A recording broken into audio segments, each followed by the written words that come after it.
अस्सलाम वालेकुम नाजरीन, मैं हूं आपका मेज़बान उमर जावेद। प्रोग्राम जुर्म अंजाम के साथ गुज़िश्ता 1 से 1.5 बरस के दौरान बच्चों पर तशद्दुद के वाक़यात में बेतहाशा इजाफा हुआ है।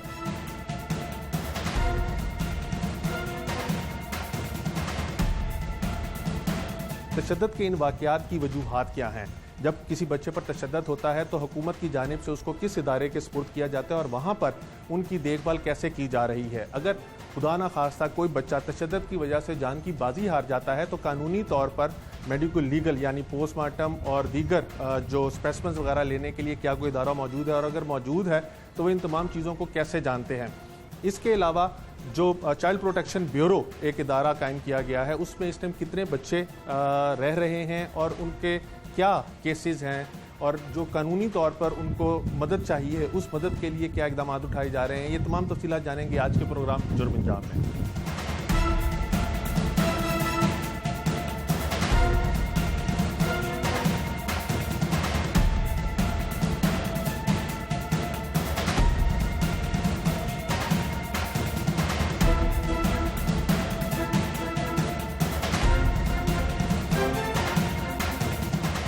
कोविड-19 के दिनों में बच्चों के ऊपर तशद्दुद के वाक़यात में नुमाया इजाफा हुआ है, और बच्चों के साथ जो तशद्दुद के वाक़यात हैं उसके अंदर ना सिर्फ पुलिस जो है वो बहुत मुतहरिक हुई है कि मुकदमात का अंदराज किया जा रहा है और ऐसे मुल्ज़िमान जो बच्चों पर तशद्दुद करते पाए जाते हैं उनको कैफ़र गिरदार तक पहुँचाया जा रहा है। वहीं पर एक बड़ी तादाद बच्चों की जिनके ऊपर तशद्दुद किया जाता है वो चाइल्ड प्रोटेक्शन ब्यूरो में जमा करा दिए जाते हैं ताकि उनकी वहाँ पे निगहदाश्त की जा सके। इस टाइम मैं चाइल्ड प्रोटेक्शन ब्यूरो में मौजूद हूँ और अगर आप मेरे अतराफ में देख सके तो छोटा एक बच्ची है जिसकी उम्र तकरीबन 4-5 साल है, और यहाँ पे बड़े से बड़ा बच्चा भी मौजूद है जिसकी उम्र 16-17 साल भी है, क्योंकि जब 18 साल के बच्चे होते हैं तो फिर उनको लीगली उनकी स्वाबदीद होती है कि वो यहाँ पे रहना चाहते हैं या वो आगे जाना चाहते हैं और अपनी ज़िंदगी को किसी तरह जिस तरह भी वो उसको शक्ल देना चाहते हैं वो दे सकते हैं।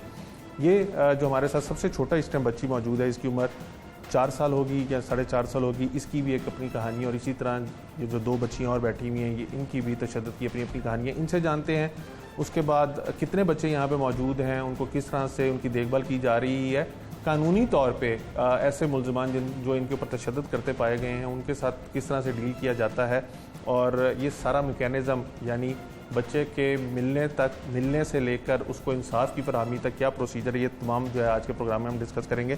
सबसे पहले इस छोटी बच्ची से बात करते हैं। आपका नाम क्या है? महक। महक कहाँ से आई हो? घर से आई हो? क्यों? फुप्पो छोड़ के गई है। आपकी फुप्पो छोड़ के गई है? मारती थी आपको फुप्पो? कहाँ मारती थी? यहाँ पर। क्यों क्यों मारती थी फुप्पो? कहते मैं महक को मारूंगी। तो आपके मामा और पापा किधर हैं? घर में। तो वो जब आपकी फुप्पो मारती थी वो रोकते नहीं थे? क्यों? कितना मारा फुप्पो ने आपको? इतना ज्यादा। अच्छा, फिर जब आप यहाँ पे आई हो तो यहाँ पे आपको कोई मारता है? खाना वगैरह मिलता है आपको? खाना खाते हो? तो जब आप यहाँ पे आई और जो आपकी फुप्पो मारती थी उसके बाद कोई मिलने आता है आपको यहाँ पे? कौन मिलने आता है? मेरी मम्मा, मेरे पापा। मामा भी मिलने आती, पापा भी मिलने आते हैं, तो साथ क्यों नहीं लेके जाते? कहते मैं महक को साथ लेके जाऊंगी। ये कौन कहता है? मेरी मम्मा। मामा कहती साथ ही लेके जाना। आपका दिल करता है मामा के पास जाने को? पापा के पास भी जाने को दिल करता है? तो आपने कभी उनको कहा है कि आप उनके साथ जाना चाहती हो? फिर वो कहते हैं मैं महक को बाइक छोड़ के चली जाऊंगी। अच्छा, तो आप यहाँ पे पढ़ती हो? क्या पढ़ती हो? ABC आती है? सुनाओ ज़रा। ABCD 4 5। अच्छा, और पोएम भी आती है कोई? कौन सी? दूसरी सुनाओ ज़रा, थोड़ी सी पोएम भी सुनाओ। कोई ज़रा ऊंची सुनाओ, ऊंची। चलो सुना दो, ना शर्माओ। फिंगर। अच्छा, फिर आगे। Twinkle twinkle little star how many. मुझे भी नहीं आती पूरी। आप इस बच्ची की गुफ्तगू सुन रहे थे। एक और बच्ची मेरे साथ मौजूद है। बेटा ये पकड़ें। बेटा आपके साथ क्या हुआ? क्या केस आपका? मैं किसी घर में काम करती थी तो वो लोग मारते थे तो मैं रात को घर से बाहर निकल आई तो एक अंकल थे, उन्होंने पुलिस वाले को फ़ोन किया, पुलिस वाले मुझे यहाँ पे ले आए। तो जो मारते थे उनके खिलाफ कोई कानूनी कार्रवाई हुई बेटा? नहीं, कोई नहीं। तो आपके मामा पापा किधर हैं? फैसलाबाद है। फैसलाबाद है। तो ये लोग आपको फैसलाबाद से लेके आए? जी। तो वो मामा पापा आते नहीं आपसे मिलने? नहीं, क्यों? पता नहीं। तो आपको जिस अंकल के घर से इन्होंने बाजियाब करवाया चाइल्ड प्रोटेक्शन ब्यूरो ने, उनके पास आपके मामा पापा छोड़ के गए थे? जी। और कितने पैसे महीने के मिलते थे? मुझे नहीं पता। कुछ नहीं पता। तो जब आप उस घर में रहती थी तब मिलने आते थे वो लोग? नहीं। तब भी नहीं मिलने आते थे? कितना अरसा हो गया आपको अपने अम्मी अबू से मिले हुए? 3 माह हो गए। 3 माह? उससे पहले मिली थी आप? यहाँ पे आने के बाद कभी दिल किया है माम अम्मी अबू से मिलने को? जी। फिर कभी उनको रब्ता किया? नहीं। तफसील से बताएं ना, हुआ क्या बेटा, सारा बताएं। काम नहीं करती थी इसलिए। फिर तो इनको चाइल्ड प्रोटेक्शन वालों को कैसे पता चला कि आपको मारते हैं वो लोग? मैंने बताया था इधर आकर सारा कुछ, इसलिए। तो ये लोग आपको वहाँ से लेके कैसे आए? मैं घर से बाहर निकली थी ना, तो एक अंकल थे उधर, उन्होंने पुलिस वाले को फ़ोन किया। फिर आपने अंकल को बताया कि ऐसे मारते हैं ये लोग? जी। अच्छा, तो फिर? फिर उन्होंने पुलिस वाले को फ़ोन किया तो पुलिस वाले फिर यहाँ पे ले आए। तो कितने अरसे से आप उनके घर काम कर रही थी? 2 साल। और वो कब से मारना शुरू किया उन्होंने? जब से मैं नई आई थी ना उनके घर, तब से। मारते किस वजह से, क्या कहते थे कि क्यों मार रहे हैं? मैं उसे ही काम नहीं करती थी, जो वो लोग कहते थे मैं नहीं करती थी, इसलिए। कौन कौन मारता था? वो अंकल थे एक, वो और उनकी बेटी। बहुत मारते थे? जी। तो आपने अपनी अम्मी अबू को कभी नहीं बताया था? वो पैसे लेने नहीं आते थे उनसे? वो लोग मिलने ही नहीं आते थे। तो आप फ्री में काम कर रही थी उनके घर? मम्मा पैसे लेके जाती थी। जब मम्मा मेरे से मिलने आती थी तब वो लोग मुझे बाहर नहीं निकलने देते थे, तो जब वो पैसे ले लेते तब वो चली जाती थी। तो आपकी मामा ने कभी नहीं मिलने के लिए कहा था उनको कि मेरी बेटी से मुझे मिलवाएं? कहा था, वो लोग कहते थे कहीं बाहर गई हुई है, इसलिए वो चली जाती थी मम्मा। तो अब आप जब आप यहाँ पे आई हो तब आपने कभी मामा पापा के पास जाने का दोबारा नहीं कहा था? मैं शादी को कहती ठीक है मैं करूँगी। अच्छा बेटा, आपके साथ क्या हुआ आप बताओ, कहाँ से? मैं रावलपिंडी नाम में। क्या आपका सबसे पहले बताएं? मेरा नाम आमना है। अच्छा जी। और मेरे मामा पापा की डेथ के बाद हम पुप्पो के पास चले गए थे। पुप्पो ने हमें किसी के घर में बेच दिया था। बेच दिया था आपको? जी, मैं 7 साल की थी और मुझे किसी के MNA थे वो, उनके घर में बेच दिया था। और वो मुझे अक्सर मारते थे, जिलाते भी थे और मुझसे काम भी करवाते थे। और मुझे रमज़ान में भी जिलाया था, उन्होंने भी 2-3 बार जिलाया था। और मेरे हाथ भी ये जिलाए हुए हैं, मेरे निशान अभी तक हैं। और मेरी एक दोस्त थी, मैं जब मुझे खाना नहीं देते थे तो वो मुझे अपने घर से खाना दिया करती थी, छत से फेंकती थी। तो मैंने उसी खाला को बताया था कि उन्होंने मुझे जिलाया, तो उन्होंने मेरी वीडियो बना के रमज़ान में। उसके बाद उनके घर में छापा मारता और आंटी लोगों ने फिर भी झूठ बोलता कि वो इधर नहीं है। और मैं छत पे थी तो फिर उन्होंने मुझे वहाँ से निकाला था और उसके बाद मुझे इधर भिजवा दिया था। तो यहाँ पे आके कितना आपने कभी, अब क्योंकि आपके अम्मी अबू तो है नहीं, बहन भाई वगैरह? बहनों का, एक बहन का पता है, वो जिनके घर मैं काम करती हूँ, उनकी छोटी बहन के घर वो मेरी बड़ी बहन काम करती है, पर वो इधर आने के लिए तैयार नहीं है। उन्होंने उसका भी ऐसे डराया हुआ है। और अभी मेरा केस अभी भी जारी है। मैं रावलपिंडी में गई थी इस केस के लिए, तो वो अभी भी झूठ बोल रहे थे और कह रहे थे कि तुम झूठ बोल दो कि मैंने मीडिया झूठ कह के बुलवाया था। आप इस बच्ची की गुफ्तगू भी सुन रहे हैं, ये भी छोटी सी बच्ची है। अगर आपको हाफिज़ इमरान दिखा सके तो ये इसके सारे गर्दन के ऊपर भी जलाने के निशान है, बॉडी के ऊपर भी जलाने के निशान है। और ये जो एक छोटी सी, अच्छा जी, ये देखिए, ये यहाँ पे इसकी टांग के ऊपर भी जलाने के निशान है। और इसकी उम्र मेरा ख्याल है मैक्सिमम 4 या 5 साल होगी। और आप देख सकते हैं कि किस तरह से बच्चों के ऊपर गुज़िश्ता 1-1.5 साल के अंदर तशद्दुद के वाक़यात में इजाफा हुआ है। ना सिर्फ ये पुलिस रिपोर्ट बोलती है बल्कि चाइल्ड प्रोटेक्शन ब्यूरो के अपने अदाद शुमार भी यही चीज़ें जो हैं बताते हैं। ये एक छोटी सी बच्ची है यहाँ पे, इसका नाम क्या है ये भी जानते हैं। और जिनकी गोद में ये है, ये यहाँ पे एम्प्लॉई हैं चाइल्ड प्रोटेक्शन ब्यूरो की, इन्होंने गोद में उठाया हुआ। बेटा, आपका नाम क्या है? आयत। आयत। कितनी एज है आपकी, पता है?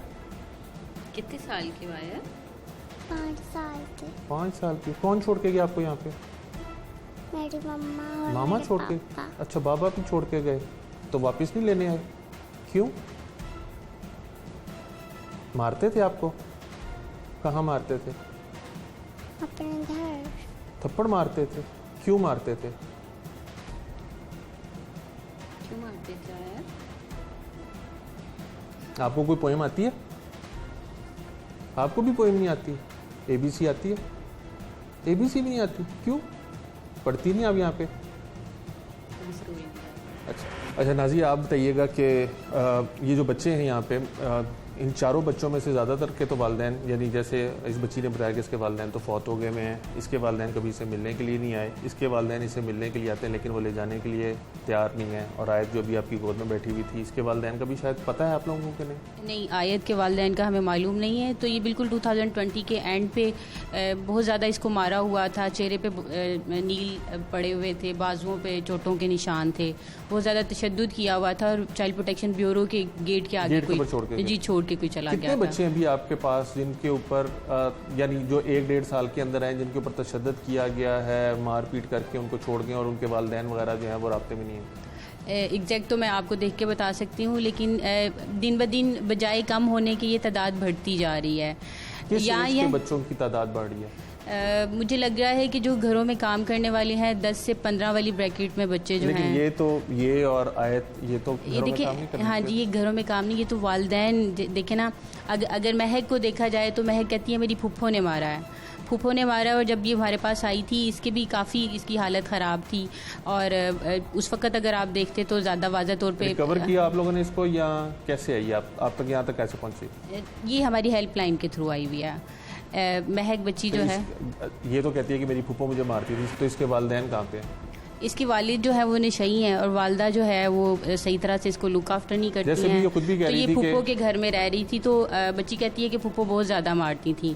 तो ये 15 और चाइल्ड प्रोटेक्शन ने मिलकर वहाँ से बच्ची को रिकवर किया था। और ये हमारे पास जैसे ये बच्ची है, ये अपने वालिदैन के पास जाना चाहती है लेकिन इसके वालिदैन नहीं लेना। इसकी फैमिली ट्रेस नहीं है, लेकिन हम चाइल्ड प्रोटेक्शन ने जिस घर में ये काम करती थी उसके ऊपर केस किया हुआ है, अभी भी चल रहा है। जिस 15 को जो है वो डेट है, इसने हियरिंग के लिए फैसलाबाद जाना है। और जैसे अब इसके तो वालिदैन है ही नहीं जी, तो इसका क्या मुस्तकबिल है बच्ची का? तो ये हमारे पास पढ़ रही है, पहले पढ़ती नहीं थी, इसने यहाँ पर आके जंप किया है और अब ये जो है बाकायदा तौर पे स्कूल जा रही है। पहले ये बिल्कुल भी इसका एजुकेशनल बैकग्राउंड नहीं था, यहाँ पर आके बाकायदा तौर पे इसने पढ़ना शुरू किया है। तो ये अपने बारे में खुद बताती है कि अब इसका एजुकेशन के हवाले से क्या।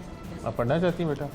जी, मैंने 1 साल में 3 क्लासेस जंप की थी और अब मैं 4 क्लास में हूँ और इंशाल्लाह मैं बड़ी होकर टीचर बनकर पाकिस्तान के लिए। टीचर बनेंगी? जी। गुड। तो आप दिल लगा के पढ़ रही हैं? जी। यहाँ पे पढ़ाई अच्छी है? बहुत अच्छी है। और टीचर्स वगैरह आपको सिखाती हैं चीज़ें वगैरह? जी। तो ये जो 1 साल में 3 क्लासें जंप की, ये कैसे मार्का मारा? ये मेरी टीचर थी, उन्होंने मुझे बहुत मेहनत की थी क्योंकि वो चाहती थी कि मैं आगे निकल जाऊँ और उन्होंने मुझ पर मेहनत की थी और उसके बाद मैंने एक साल में 3 क्लासेस जंप की। गुड। अच्छा ये बताइएगा, जैसे अब ये बच्ची है, ये आपके पास कब तक रहेगी और फिर ये इंडिपेंडेंट कब होगी? देखिए 18 ईयर्स तक तो ये हमारे पास रहेगी और बाकायदा तौर पे इस दौरान कोई इसको अडॉप्ट भी कर सकता है अगर कोई करना चाहे तो? जी बिल्कुल। वो लेकिन चाइल्ड प्रोटेक्शन कोड का ही है कि वो सूटेबल फैमिली लगेगी या कोई डिसीजन जो इस अडॉप्शन के हवाले से है वही ले सकती है।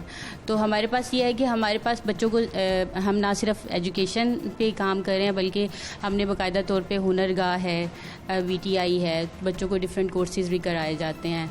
मैडम सारा का इस चीज़ पे बहुत ज़्यादा फोकस है कि बच्चों को पढ़ाई के साथ साथ कोई ऐसा हुनर भी सिखाया जाए जो आगे जाके इनके काम आए। बहुत शुक्रिया।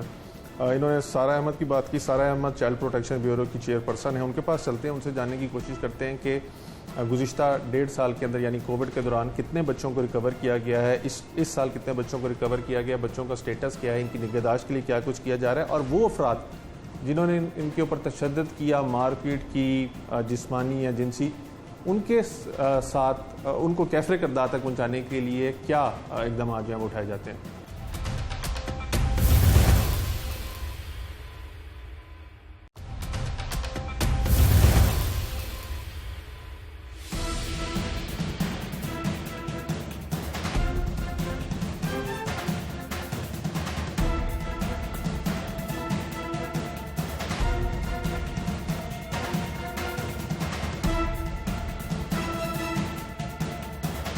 चेयरपर्सन चाइल्ड प्रोटेक्शन ब्यूरो सारा अहमद हमारे साथ मौजूद है। इनसे जानने की कोशिश करेंगे, जिस तरह से भी हमने बच्चों की गुफ्तगू सुनी, इनके पास क्योंकि सारे पंजाब से केसेस आ रहे होते हैं और ये फिर केसेस अगर बच्चे के साथ चाइल्ड अब्यूज़ हुआ, वेदर इट्स फिजिकल और सेक्सुअल, तो ना सिर्फ इनके पास अपने डॉक्टर मौजूद होते हैं बल्कि ये फिर इनको मेडिकल लीगल के लिए जो सरकारी अस्पताल हैं, जो मुतल्लिका अस्पताल है, उसको भी रेफ़र करते हैं। इनसे जानते हैं कि कितना फ़्लो है ऐसे बच्चों का जो चाइल्ड अब्यूज़ के साथ आ रहे हैं, वो फिज़िकल हो या सेक्शुअल हो। एक तो सारा साहब बहुत शुक्रिया वक्त के लिए। चाइल्ड प्रोटेक्शन ब्यूरो एक अथॉरिटी है जिसके पास यानी ये सारे बच्चे जो हैं पूरे पंजाब से, जिनको जो घरों से बेघर हो गए हों या वर्किंग लेबर क्लास हो और उनको उनके कामों के ऊपर तशद्दुद का निशाना बनाया जा रहा हो या उनको मिसयूज़ किया जा रहा हो फिज़िकली, एक तो ये आपके पास इस तरह के केसेस होंगे और बहुत से ऐसे भी केसेस होंगे जो आपको रिपोर्ट होते होंगे कि घर में काम करने के लिए रखवाया किसी बच्ची को और उसके साथ कोई ना कोई अब्यूज़ हो रहा है। कितना इनफ्लो है, किस तरह से आप उन बच्चों को एंटरटेन करते हैं? जी देखिए, बहुत ज़्यादा इनफ्लो है और बिल्कुल हम इस तरह वायलेंस अगेंस्ट चिल्ड्रन पे काम कर रहे हैं, और चाहे वो अब्यूज़ विक्टिम्स हों या टॉर्चर केसेस हों या चाइल्ड बेगरी हो या मिसिंग बच्चे हों, जैसा आपने मेंशन किया, वो तमाम चीज़ों को देख रहे होते हैं और उन बच्चों को बाजियाब करके। And we are the only bureau in the entire Pakistan जो ये काम कर रहा है रेस्क्यू का, जो हमारी हेल्पलाइन है 1121, उसके थ्रू। तो हमारे पास पिछले एक साल में अगर आप स्टेटिस्टिक्स की बात करें तो 250 तकरीबन 250 इस तरह के केसेस थे जो चाइल्ड टॉर्चर से रिलेटेड थे। और अगर इस साल की बात करें 2021 में अभी तक 33 केसेस जो है वो हमें रिपोर्ट हुए हैं, जिसमें हमने इंटरवीन करके बच्चे को बाजियाब किया और वो बच्चे हमारे पास यहाँ रह रहे हैं।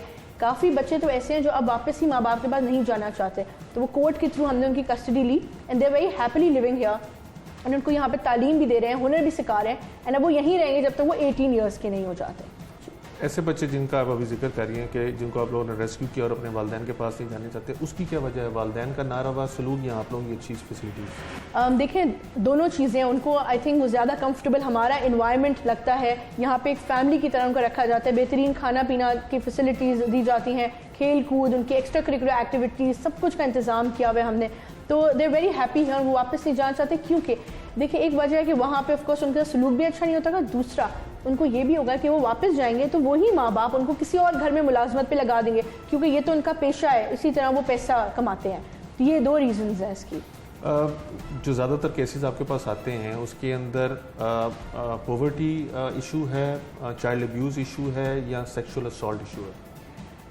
जो ज़्यादातर केसेस आते हैं उसमें मेन देखिए रीज़न इसके पीछे पॉवर्टी है, अनएम्प्लॉयमेंट है और जो हमारा पॉपुलेशन बहुत ज़्यादा है। अनफॉर्चुनेटली एक फैमिली के 6 बच्चे हैं, वो उनको पूरा उनका नहीं कर सकते, तो फिर वो उनको यूज़ करते हैं कि वो पैसे कमा के लेके आए। तो I think main reason population, जो सबसे बड़ा मुझे नज़र आता है प्रॉब्लम, जो एक मेनेस है हमारा, वो है पॉपुलेशन बहुत ज़्यादा है इस मुल्क में। अगर आपके पास कोई बच्चा आता है जो सेक्सुअली अब्यूज्ड हो, क्योंकि जिस उम्र के अंदर बच्चों को सेक्सुअली अब्यूज़ किया जा रहा है पाकिस्तान के अंदर, वो बच्चों को ना सिर्फ ट्रॉमेटाइज कर देते हैं और मेंटल हेल्थ के ऊपर भी बहुत ज़्यादा उनका नुकसान जो है उनका होता है।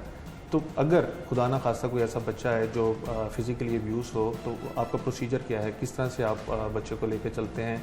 क्या पुलिस आप लोगों के साथ ताउन करती है इन मामला में? जी बिल्कुल, बड़ा रेलिवेंट क्वेश्चन आपने पूछा है। हमारे पास हेल्पलाइन कॉल आती है, इत्तला या फिर कोई और तरीके से हमें बताया जाता है, तो हमारी टीम जाती है। पहले तो बच्चे को जहाँ जो लोकेलिटी होती है, जिस जगह वेन्यू पे वो हुआ होता है अब्यूज़, वहाँ से उसको रेस्क्यू करके सबसे पहले कोर्ट के थ्रू घर यहाँ पे आ गए, ब्यूरो ले आए। मैं इसको घर कहती हूँ, उनका घर ही होता है, ब्यूरो ले आया जाता है। उसके बाद अगर उस बच्चे को, और अगर कभी हमें हॉस्पिटल में मिलता है, पता चलता है कि हॉस्पिटल बच्चे को शिफ्ट करना पड़ा है, तो फिर फ़ौरन उसका मेडिको लीगल करवाया जाता है। Depends on the case. ज़्यादातर चाइल्ड सेक्सुअल अब्यूज़ के केसेस में मेडिको लीगल करवाया जाता है, लेकिन अगर कोई टॉर्चर किया जाए, जैसे कि बहुत सारे केसेस हैं, किसी ने बर्न कर दिया कुछ, उसमें हम मेडिको लीगल वो नहीं करवाते मेडिकल, तो फिर हमारा अपना डॉक्टर ही वो फैसिलिटेट कर देता है बच्चे को, बिकॉज हमारे पास यहाँ 24 आवर्स मेडिकल सेक्शन है जिसमें डिस्पेंसर और सब मौजूद है। तो it depends on the case, but ज़्यादातर सेक्सुअल जो रेप केसेस होते हैं उसमें ज़रूरी मेडिकल करवाते हैं।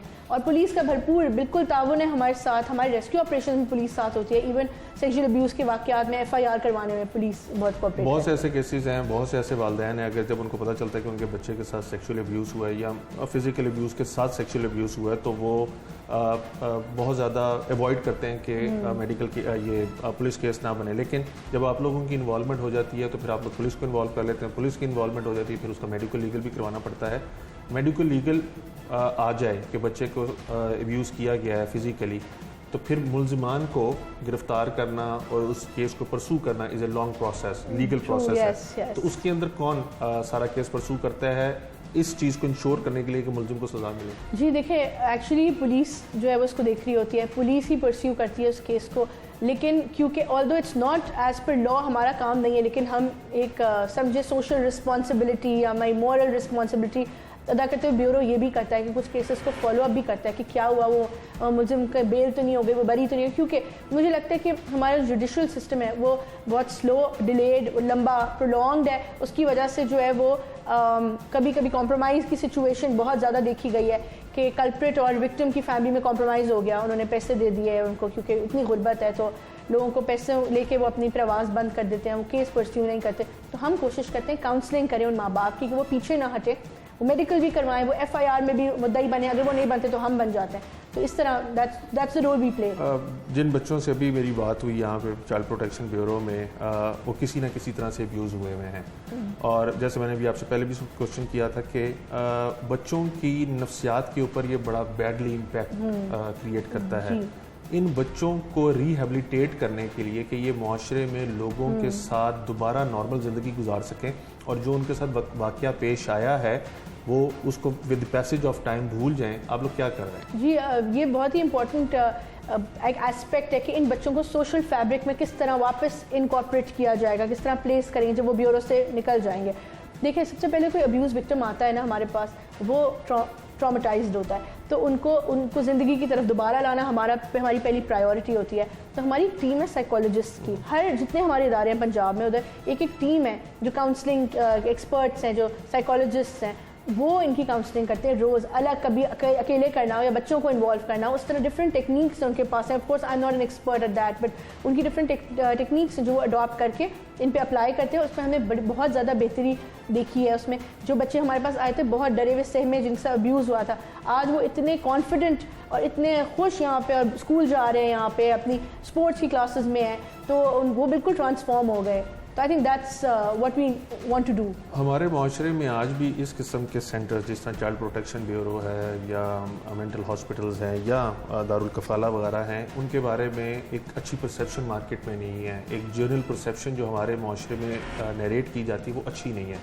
इस परसेप्शन को बदलने के लिए कि लोग आप लोगों के बारे में अच्छा सोचें और जो बच्चे यहाँ पे आ रहे हैं वो एक हेल्दी ज़िंदगी गुजार रहे हैं, उस रेपुटेशन को बिल्डअप करने के लिए क्या किया जाता है? जी देखिए, हम तो ऐसा स्पेशली कुछ तो नहीं करते, जो भी अपना काम होता है वो उसकी प्रोजेक्शन होती है, लोगों को इनवाइट करते हैं। यहाँ बहुत सारे सिविल सोसाइटी से लोग आते हैं, मीडिया के सेलिब्रिटीज़ हमारे ब्रांड एम्बेसडर्स हैं जो हमें एंडोर्स करते हैं, फिर डिज़ाइनर्स मुख्तलिफ वो सब कंट्रीब्यूट करते हैं। यहाँ आते हैं लोग, यहाँ वक्त गुजारते हैं बच्चों के साथ। उससे क्या होता है कि क्रेडिबिलिटी खुद बनती है, वो आके देखते हैं। प्लस हमने एक बड़ी पॉलिसी रखी हुई है कि नो कैश डोनेशंस, अगर कुछ देना है तो इन काइंड दें, तो वो भी आके चेक करें अपने डोनेशन यूज़ कहाँ हो रहा है। मतलब अगर आप इन काइंड को झूले दे रहे हैं बच्चों के लिए, यू कैन कम एंड सी। तो मैंने बड़ा ट्रांसपेरेंट सिस्टम रखा हुआ है यहाँ पे, एंड इस तरह लोगों का ट्रस्ट बिल्डअप हुआ है। अभी बहुत लोग सामने आए हैं, फिलैंथ्रोपिस्ट जो मुखैर हजरात हैं, बहुत सारे सामने आए हैं। IT लैब हमने बनवाई है, वो भी डोनेशन पे हर डिफरेंट सेंटर्स में अपने, तो काफ़ी ऐसी चीज़ें अब की जा रही हैं। Last but not the least, being a chairperson of this organisation, आप इस चीज़ को कैसे इंश्योर करती हैं कि जो यहाँ पे बच्चा रह रहा है या बच्ची रह रही है उसके साथ नारवा सलूक ना किया जाए, और जिस ट्रॉमा यानी सोसाइटी ने उसको जो ट्रॉमा दिया है जिसकी वजह से वो अपने मेंटल पीस खो चुकी है या खो चुका है, उसको नॉर्मल किया जा सके, और आपके जो एम्प्लॉयज़ हैं उनका रवैया वो उनको अच्छी तरह से उनकी निगहदाश्त करें। इस सारी चीज़ों को बीइंग ए चेयरपर्सन आप कैसे मॉनिटर करती हैं? जी देखिए, do you spend enough time here? जी, I come here almost every day, and even when I don't come I am on call, like I am in contact with everybody. The thing is, सबसे पहले जब मैं आई थी मैंने एक policy यहाँ पे इनकॉर्पोरेट करवाई, इम्प्लीमेंट करवाई चीज़, वो थी कैमरास लगवाना। तमाम बच्चों के कमरों में, डाइनिंग एरियाज़ में कैमरास लगवाए, जिनकी एक्सेस यहाँ मेरे ऑफिस के इधर TV पे भी और फ़ोन्स पे भी है, मेरे फ़ोन पे, डायरेक्टर जनरल के फ़ोन पे, डायरेक्टर के फ़ोन पे, ताकि हम किसी भी टाइम मॉनिटर कर सकें कि हमारा जो ब्यूरो इवन दूर दूर है, रहीम यार खान है, भावलपुर है, वहाँ पे बच्चों के साथ क्या हो रहा है और लाहौर में क्या हो रहा है, हर जगह हमने हर चीज़ ट्रांसपेरेंट, फुल प्रूफ सिस्टम मेरा एक पहला प्लान था। सबसे पहला जो मैंने चीज़ करवाई वो ये था, ताकि एक मॉनिटरिंग की जा सके। दूसरा आपका सवाल था टीचर्स का सलूक और ये सब, चाइल्ड अटेंडेंट्स का, उसके लिए हम ट्रेनिंग्स इनकी वर्कशॉप्स भी करवाते हैं। बहुत सारे NGOs हमारे साथ काम कर रहे हैं, एंड इंटरनेशनल NGOs भी, UNICEF, search for justice, go, there so many. तो वो ट्रेनिंग वर्कशॉप्स होती हैं रेगुलरली, पहचान है अभी करवाई है, ताकि इनकी री इन्फोर्समेंट हो, उनको डिफरेंट स्ट्रैटेजी समझाएं कि बच्चों के साथ किस तरह सलूक करें। बहुत शुक्रिया। Thank you. Chairperson child protection bureau सारा अहमद हमारे साथ मौजूद थी। आपने उनकी गुफ्तगू सुनी, बच्चों की गुफ्तगू भी आपने सुनी। डेफिनेटली माशरे के अंदर जब उनके साथ कोई भी जुल्म या ज़्यादती होती है, उसके बाद अगर वालिदैन उनको उनकी निगहदाश्त नहीं कर सकते, तो चाइल्ड प्रोटेक्शन ब्यूरो जो है वो अपना बड़ा कलीदी किरदार अदा कर रहा है। और जिस तरह से बच्चों की आपने गुफ्तगू सुनी, उनको बहुत सी ऐसी चीज़ें हैं, बहुत सी ऐसी ज़रूरियात हैं जिनका ख्याल रखना बहुत ज़रूरी है बकौल चाइल्ड प्रोटेक्शन ब्यूरो के चेयरपर्सन के, कि वो यहाँ पे की जा रही हैं। और इन तमाम चीज़ों को मॉनिटर करने के लिए एक मैकेनिज़्म जो है वो भी डेवलप किया गया है।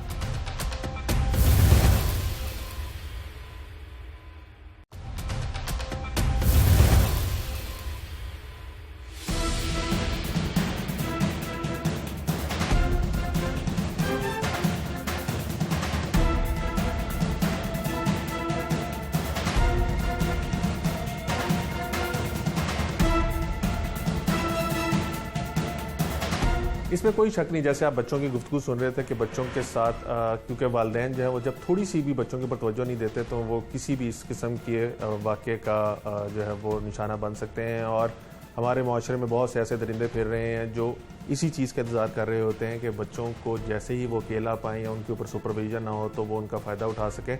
बहुत से केसेस में बच्चे जो हैं वो बच जाते हैं, लेकिन कई ऐसे केसेस होते हैं जिसके अंदर बच्चों को ये जिनसी दरिंदे जो हैं या दूसरी अब्यूज़ भी बच्चों पे की जाए तो वो जाँबा नहीं हो सकते। हमारे साथ इस टाइम 2 असिस्टेंट प्रोफेसर मौजूद हैं जिनसे हम ये जानने की कोशिश करेंगे कि अगर एक बच्चा जिसके साथ जिनसी ज़्यादती हुई है यानी चाइल्ड अब्यूज़ हुआ है और वो बच जाता है, तो उसके लिए क्या प्रोसीजर अडॉप्ट किया जाता है, और अगर खुदा ना खास्ता वो बच्चा जिनसी ज़्यादती के बाद उसको कत्ल कर दिया जाता है या कत्ल करने के बाद जिनसी ज़्यादती की जाती है, तो उसके लिए क्या प्रोसीजर होता है। हमारे साथ डॉक्टर कमल मौजूद हैं और डॉक्टर मरियम मौजूद हैं, दोनों से जानते हैं। डॉक्टर साहब, आप लोगों के वक्त का बहुत शुक्रिया, बहुत बिजी हैं आप लोग। आप सबसे पहले ये बताइएगा कि एक तो गुज़िश्ता कुछ अरसे के अंदर क्या चाइल्ड अब्यूज़ के केसेस में इजाफा हुआ है आपके पास? कुछ आप शेयर करेंगी कि ज़्यादा केसेस आ रहे हैं या पहले से कम आ रहे हैं कोविड के दौरान? जी अस्सलाम वालेकुम। जी बिल्कुल, ये केसेस जो हैं ये पिछले कुछ 1-2 साल में केसेस में बहुत इजाफा हुआ है। और अगर अंदाज़न बताया जाए तो साल में अब 10 से 12 मेयो हॉस्पिटल लाहौर में केसेस जो है वो रिपोर्ट हो जाते हैं चाइल्ड अब्यूज़ के। चाइल्ड अब्यूज़ के हवाले से साल में 10 से 12 या 12 से 24 केसेस रिपोर्ट हो जाते हैं। चाइल्ड अब्यूज़ के हवाले से मैं आपको थोड़ा सा बताना चाहूँगी कि देखें इसकी नौइयत डिफरेंट हो सकती है, यानी कि ये जिस्मानी तौर पे तशद्दुद भी हो सकता है और सेक्सुअल असॉल्ट के केसेस भी हमारे पास आते हैं। कई केसेस हमारे पास चाइल्ड प्रोटेक्शन ब्यूरो से आते हैं और कई हादसाती तौर पे जो कि मेयो हॉस्पिटल में पहुँचते हैं वो आते हैं हमारे पास। अब जो फ़िज़िकल यानी जिस्मानी तशद्दुद होता है वो यूजुअली वो बच्चे होते हैं जिन्हें वालिदैन घर से बाहर बहुत दूर भेज देते हैं, मुख्तलिफ़ शहरों में भेज देते हैं, सिर्फ इसलिए कि वो उनको मतलब कमा के दे सकें, या फिर वो बच्चे जो गुम हो जाएं और उनको पकड़ लिया जाए और उन पे बाद में जिस्मानी तशद्दुद किया जाए। तो उसमें हमें मुख्तलिफ़ किस्म की ज़रबात मिलती हैं बच्चों के जिस्म पर, जिनमें जले हुए, मैंने एक केस किया जिसमें बच्चे को जो है वो चिमटे से जलाया जाता था घर में, ठीक है, काम करने के दौरान। और इसके अलावा एक बच्ची का देखा गया कि उसको इसी तरह से तवे से जो है वो जलाया जाता था घर में। इसी तरह से मुख्तलिफ़ आले जो है वो इस्तेमाल किए जाते हैं, जैसे कि जूता मार देना, मुख्तलिफ़ तरीके से जो है वो तशद्दुद करना, और इसी तरह से सेक्शुअल असॉल्ट के केसेस भी हमारे पास रिपोर्ट होते हैं। वालिदैन की जानिब से क्या कोई आप लोगों के साथ ताउन किया जाता है? क्योंकि ऐसे केसेस के अंदर मोस्टली वालिदैन जो है वो ज़्यादा एजिटेट कर रहे होते हैं कि बच्चों को हस्पताल थाने ना ले जाया जाए, इनका मेडिकल ना किया जाए, पोस्टमार्टम ना किया जाए, इस किस्म के उनके बहुत तहफ़्फ़ुज़ात होते हैं। जी बिल्कुल तहफ़्फ़ुज़ात होते हैं, लेकिन देखिए कि अगर बच्चे की हालत उस वक़्त बेहतर ना हो और वो उसको हॉस्पिटल लेके आएँ तो अक्सर वो सीधे हमारे पास मेडिको लीगल मतलब एमरजेंसी में नहीं आते। उस तरह ये होता है कि जब डॉक्टर उनका मुआयना करता है और उसको लगता है, तशवीश होती है उसको कि इसके साथ ज़्यादती हुई है, जिनसी ज़्यादती भी हुई है, तो वो डॉक्टर्स हमारे पास खुद मेडिको लीगल जो सेक्शन है हमारा उधर रेफ़र कर देते हैं और फिर हमें इस तरह से पता चलता है। तो अक्सर ऐसे होता है कि वालिदैन डायरेक्ट हमारे पास नहीं आते एग्ज़ामिन कराने के लिए। डॉक्टर मरीम, आप बताइएगा अगर एक बच्चा सेक्सुअली या फिजिकल असॉल्ट के दौरान जान की बाजी हार जाता है और आप लोगों के पास आता है, मोस्टली ऐसे केसेस में लोग झूठ बोलते हैं कि बच्चा गिर गया था, तो आप लोग कैसे ये डिटरमिन कर लेते हैं कि बच्चे को डेलिब्रेटली मारा गया है या इसको ज़्यादती के बाद कत्ल किया गया? जी, इसमें यह है कि दो तीन फैक्टर इन्वॉल्व होते हैं। एक तो ये होता है कि इंजरीज़ जहाँ पे हैं जिस्म के ऊपर, वो बहुत मैटर करती हैं कि कहाँ कहाँ पे इंजरीज़ लगाई गई हैं या हुई गई हैं, स्पेशली सेक्सुअल असॉल्ट के केसेस के अंदर। और दूसरा ये कि एक तो पुलिस इन्वेस्टिगेशन करती है, उनसे भी हम थोड़ा सा हिस्ट्री जो है वो ले सकते हैं।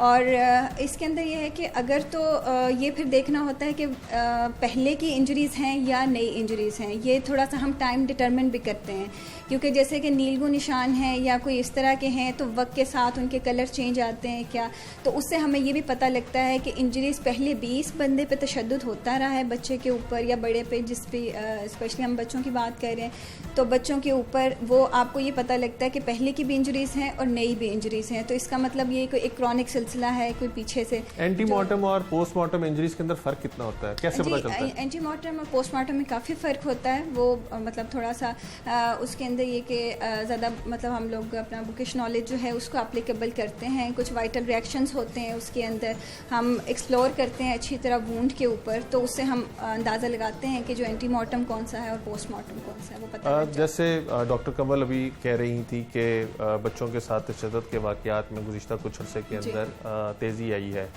तो बच्चों को तशद्दुद के बाद जिनसी या फिजिकल ज़्यादती के बाद कत्ल करने के केसेस के अंदर भी कोई इजाफा देखने में आया है? जी, ऑटोप्सी केसेस में भी थोड़ा सा इजाफा हुआ है, बहुत ज़्यादा तो मैं नहीं कहूँगी, लेकिन ऑटोप्सी केसेस में भी ज़्यादा हुआ है। और जो चाइल्ड अब्यूज़ के केसेस हैं, ये चाइल्ड मर्डर टाइप केसेस हैं, इसके अंदर एज डिफरेंस भी है। मतलब लाइक जो हमारे पास ऑटोप्सी के अंदर जो बच्चे हैं लाइक 2-3 ईयर्स से लेके 12 ईयर्स तक, 14 ईयर्स तक, वो अब्यूज़ भी हमारे पास आते हैं, लेकिन उनकी थोड़ी सी रेशो ऑटोप्सी के लिए थोड़ी कम है कि लाइक 10 to 12 पर ईयर जो है मैक्सिमम इनकी लिमिट होती है। उसमें फीमेल और मेल्स दोनों इन्वॉल्व हैं, लेकिन जो न्यू नेट्स होते हैं, जो न्यू बॉर्न्स होते हैं, उनकी रेशो काफ़ी ज़्यादा है, जो हमें गार्बेज बास्केट से मिलते हैं या इस तरह पुलिस एज अननोन चाइल्ड उनको लेके आती है, न्यू बॉर्न होते हैं किसी के, तो उनकी रेशो थोड़ा सा। लास्टली डॉक्टर कमल आप बताइएगा कि जिस तरह से आप दोनों अपने एक्सपीरियंसेस शेयर कर रही हैं, इस रेशो को कंट्रोल करने के लिए तो बहुत से इदारे हैं जो कोशिश कर रहे हैं, चाइल्ड प्रोटेक्शन ब्यूरो भी कर रहा है, पुलिस भी कर रहा है, अवेयरनेस कैंपेन्स भी की जा रही हैं, लेकिन बच्चे, क्योंकि आप बिल्कुल एंड में आप लोगों का किरदार है, जब बच्चे के साथ सारा तशद्दुद और ज़्यादती हो गई होती है, उसके बाद आप लोगों के पास आते हैं, आपको क्या लगता है किस तरह से प्रिवेंट किया जा सकता है ये जो इजाफा आप देख रहे हैं माशरे में? जी देखें, इसमें जो हुकूमती लेवल पे इक़दाम हो सकते हैं, उनमें मेरे ख्याल में सबसे बेहतर ये है कि वालिदैन को अवेयरनेस दी जाए कि खुदारा वो अपने बच्चों को दूर दराज एरियाज़ में ना भेजें, क्योंकि गुर्बत पाकिस्तान में बहुत ज़्यादा है। कोशिश करें कि अगर उन्होंने उनसे कोई काम कराना है, बेहतर ये है कि अपनी निगरानी में है, कहीं आसपास ज़्यादा चाइल्ड लेबर के दौरान वाक़यात हो रहे हैं आप कह रहे हैं? यूजुअली मतलब देखें, जो हमारे पास जिंदा बच्चे चाइल्ड प्रोटेक्शन ब्यूरो से आते हैं, वो यूजुअली चाइल्ड लेबर वाले होते हैं, ठीक है। तो एक तो मेरी ये रिक्वेस्ट है कि वो उनको इतना अवेयरनेस देखें, जैसे कि हमारे मीडिया पे आपने देखा होगा कि तंबाकू नोशी सेहत के लिए मुज़र है, ये हर छोटे बच्चे को भी पता है कि ये ऐड कितनी दफ़ा रिपीट होता है। अगर गवर्नमेंट कुछ थोड़ा सा इस पे आगाही मुहिम चला के और किसी हवाले से इक़दामात कर ले, तो शायद ये हमारे मुल्क के लिए, हमारे मुल्क के बच्चों के लिए, मुस्तकबिल के लिए बहुत बेहतर हो। दूसरा ये कि बच्चों को भी थोड़ी सी अवेयरनेस दी जाए। वैसे अभी मैंने थोड़ा देखा है जी, गुड टच और बैड टच के हवाले से अवेयरनेस दी जाए। छोटे छोटे बेशक डॉक्टर्स को या सोशल वर्कर्स इसमें इन्वॉल्व होके वो कंपेन्स चलाएं। वालिदैन को कहें कि अगर काम कराना है तो खुदारा शहर से बाहर दूर दराज एरियाज़ में ना भेजें, उन्हें इन कांटेक्ट रखें, ठीक है। दूसरा ये कि अगर कोई भी ऐसा इवेंट उनके साथ होता है तो वो रिपोर्ट करें, फौरन से रिपोर्ट होना चाहिए। लोग इसको दबाते हैं, उसकी वजह से भी लोगों को, उसकी वजह से भी मुश्किलात होती हैं। बहुत शुक्रिया, थैंक यू। आप हमारे साथ 2 असिस्टेंट प्रोफेसर मौजूद थी, आपने उनके तजुर्बे की रोशनी में बहुत सी नई चीज़ें भी सुनी होंगी और जो अभी हालात बने हुए वो भी देखे होंगे। डॉक्टर कमल ने जिस चीज़ के ऊपर एंड किया है वो नोट जो है वो डेफिनेटली बड़ा उसको उसके ऊपर जोर देने की ज़रूरत है कि बच्चों को गुड टच और बैड टच की एक तो आगाही दीजिए, और सेकेंडली अगर खुदा ना खास्ता किसी बच्चे के साथ सेक्सुअल असॉल्ट का वाक़या आता है या उसको सेक्सुअली अब्यूज़ करने के बाद मार दिया जाता है तो डेफिनेटली इसको पुलिस को बताया जाए, ताकि ऐसे मुल्ज़िमान जो इन केसेस में इन्वॉल्व हैं उनको हल्लाशेरी ना मिले, उनको उनके किए की सज़ा मिले, ताकि आइंदा लोगों के लिए ये प्रेसिडेंट सेट हो। मेडिकल लीगल एक बहुत बड़ा डिपार्टमेंट है, ये कैसे काम कर रहा है और लाहौर में कितने अस्पताल मौजूद हैं जहाँ पर पोस्टमार्टम करवाया जा सकता है, और अगर किसी के साथ ज़्यादती या तशद्दुद होता है और वो बच जाता है तो उसके लिए क्या प्रोसीजर है, ये भी जानते हैं।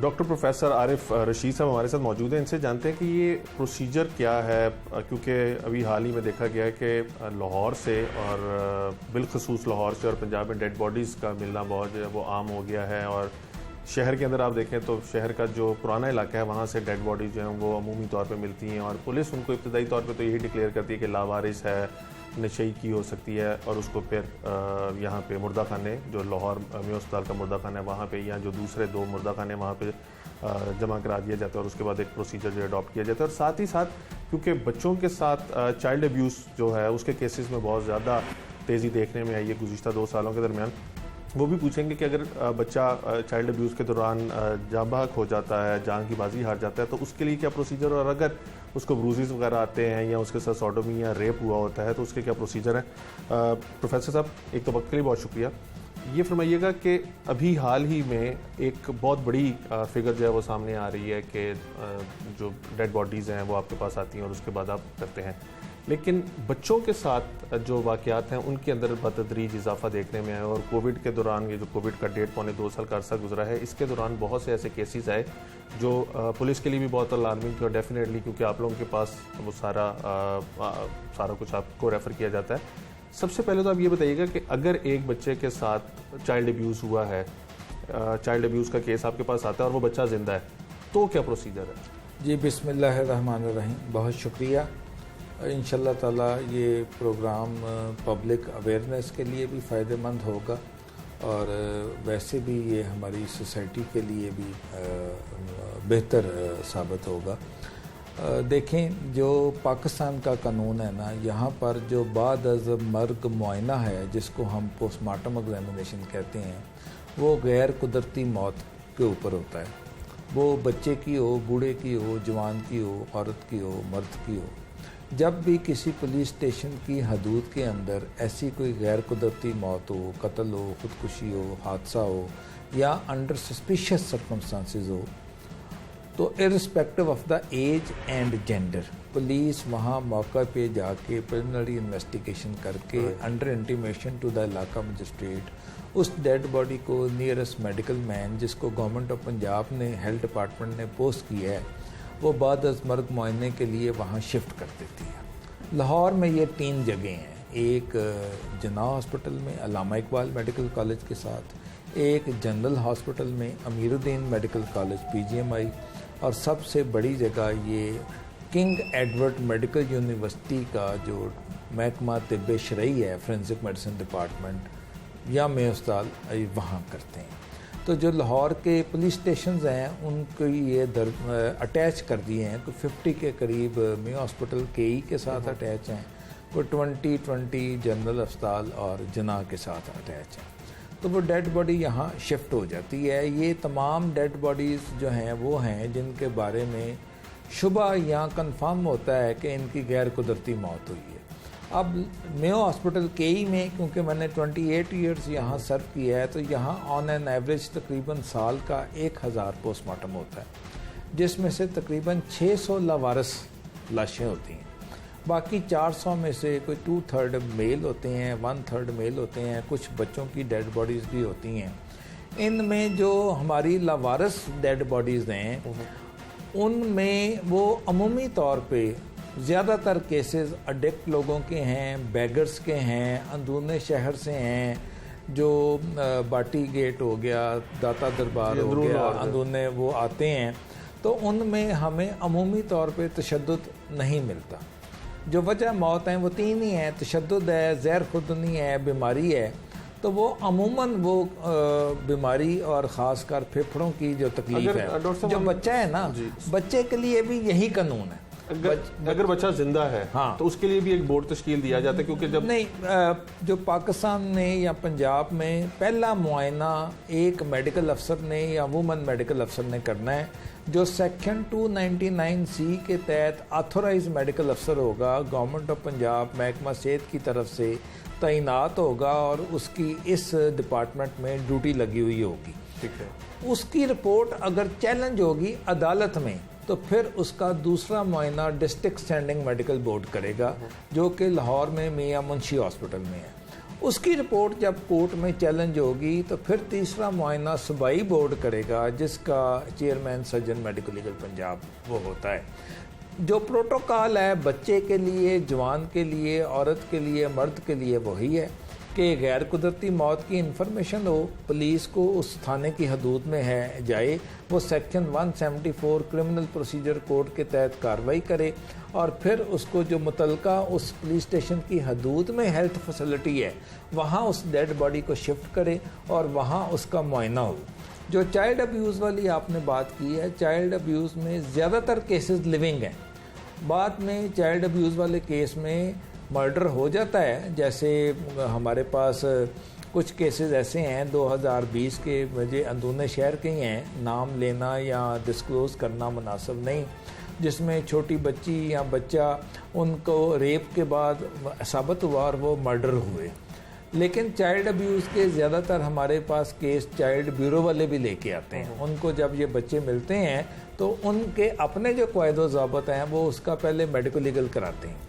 लेकिन चाइल्ड अब्यूज़ वाले बच्चे इस तरह है कि किसी बच्चे के ऊपर अगर जल गया है और वो ट्रीटमेंट के लिए भी आया है ना हॉस्पिटल, तो फिर भी उसका भी वो एहतियातन मेडिकल लीगल करवा लेते हैं कि बाद में अगर कोई ऐसी दरख्वास्त आ जाए कि इसमें कोई ये जो जला नहीं जलाया गया है तो उसको किया जाए। बहुत शुक्रिया।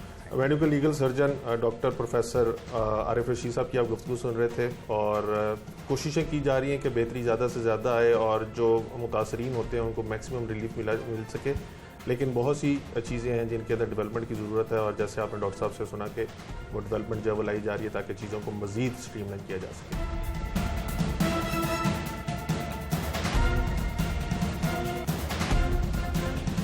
माहिरीन के मुताबिक बच्चों पर तशद्दुद की असल वजह गुर्बत को गर्दाना जा रहा है, लेकिन अगर बच्चों की वालिदैन बेहतर तरबियत करें और उनके ऊपर नज़र रखें तो जो मुआशरे में ऐसे दरिंदे मौजूद हैं जो बच्चों का इस्तेसाल करते हैं उनसे भी बचाया जा सकता है। और साथ ही साथ अगर किसी बच्चे के ऊपर तशद्दुद किया जाता है जिस्मानी या जिनसी, और वो पुलिस को रिपोर्ट करें, बर वक्त रिपोर्ट करें और उस मुलजिम के खिलाफ कानूनी कार्रवाई अमल में लाई जाए तो बच्चों के खिलाफ बढ़ते हुए वाक़यात को रोका जा सकता है और उन मुलजिमान को जो इन बच्चों को इस्तेमाल कर रहे हैं या उन पर तशद्दुद कर रहे हैं उनको कैफ़े किरदार तक भी पहुंचाने में मदद मिल सकती है। आज के प्रोग्राम से टीम जुर्म अंजाम और अपने मेज़बान उमर जावेद को इजाज़त दीजिए। अगले प्रोग्राम में मुलाकात होगी। अल्लाह ने के बाद।